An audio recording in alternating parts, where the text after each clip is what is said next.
Today, my office and the FBI are announcing the arrest of Daniel Park, a Washington state resident charged in a federal criminal complaint with Title 18, United States Code Section 2339A, providing and attempting to provide material support to a terrorist, the man who committed a suicide car bombing of the American Reproductive Centers in Palm Springs, California. Mr. Park was arrested last night at John F. Kennedy International Airport in New York City after returning to the United States from Poland, where law enforcement officials there detained him. He's expected to make his initial court appearance today in the United States District Court in Brooklyn, New York. I want to sincerely thank our colleagues at the FBI for their determination and thoroughness in investigating this act of domestic terrorism. I also want to thank Polish law enforcement who detained and ultimately deported Park last night to the United States. Our citizens deserve to live in a country where they feel safe. We will continue to pursue all leads. This is an ongoing active investigation, and we'll bring anyone involved to justice.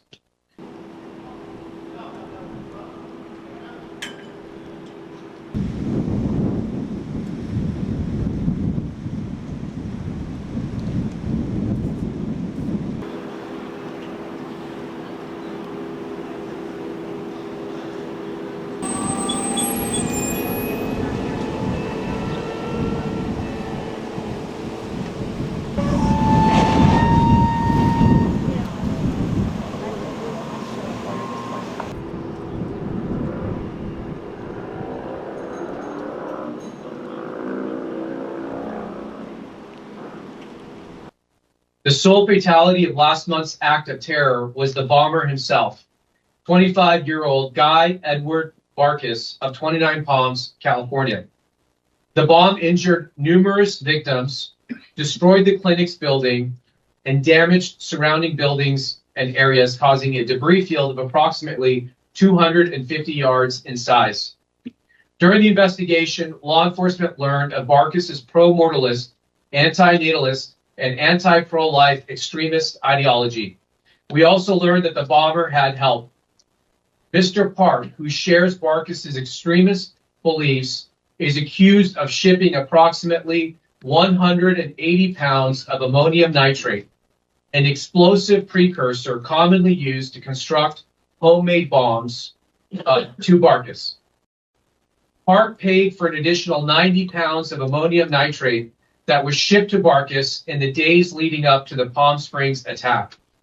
Law enforcement learned that Park spent approximately 2 weeks visiting Barkas's residence in 29 Palms in late January and early February of this year, spending time together, running experiments in Barkas's garage, where the FBI recovered large quantities of chemical precursors and laboratory equipment after the bombing, as described in the complaint filed today in court. We also know that Park, days after the bombing, left the United States to go to Europe. We're asking that he be detained without bail. That's correct. And that is the presumption under the terrorism charges that we've alleged.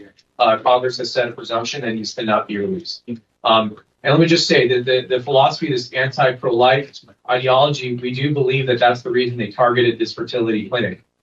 They don't believe people should be new life should be created, that it should be not created without consent. I don't know really what that means, but that is the reason that we believe that they likely targeted the location that they did. That's why we're calling this a terrorist attack. The location was not a coincidence.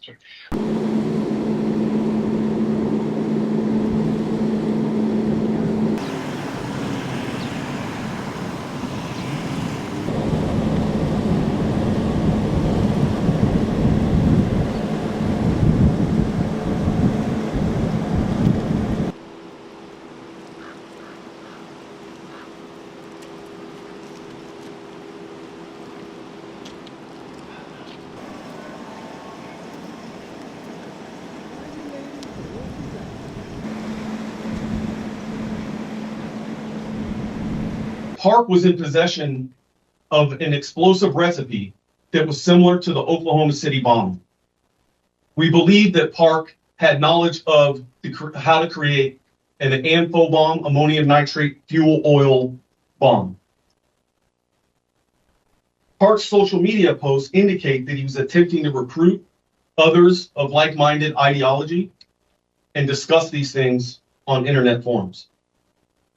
We've discussed previously that a phone was found near the bombing site, and a video recording found on that phone captured Barkas talking to the camera and going back and forth from the car to the phone that was to the car that was parked in front of the fertility clinic. Barkas remained in the car for approximately 30 minutes until the explosion occurred. I think our biggest fear is fear of the unknown, and that these two subjects weren't really being tracked by any law enforcement agency, and the fact that they could, on their own, put together such a destructive device. Did they go to? Did I just got here about 20 minutes ago, 30 minutes ago. And then the closure.